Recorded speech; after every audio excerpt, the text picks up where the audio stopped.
You know, saying you want something, it feels like it should be one of the first things you learn in any new language, right? But in Japanese, it's actually a classic stumbling block for learners. And that's because how you say it completely changes depending on who is doing the wanting. If you get this wrong, you'll just sound a little unnatural. But if you get it right, well, you've just unlocked a really deep insight into how the language works. It's all about perspective. So it all starts with this one little word, Hoshii. At first glance, it seems simple enough. It's an adjective that means is wanted.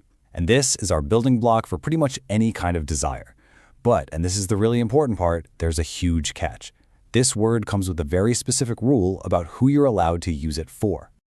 Okay, so this brings us to the big question, right? If Hoshii is pretty much reserved for talking about your own feelings, your own wants, then how in the world do you talk about what somebody else wants?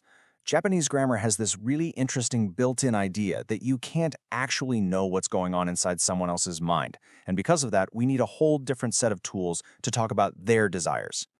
So, here's how we're going to break this all down. First, we'll get a solid handle on talking about your own wants. Easy enough. Then, we'll dive into the 2 clever ways you can talk about what other people want, either by quoting what they've said or by describing what you can see.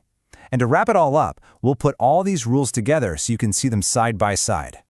All right, first things first, let's build our foundation, talking about yourself. This is the most direct and common way to use this grammar, and it's where Hoshii works just like you'd think it would.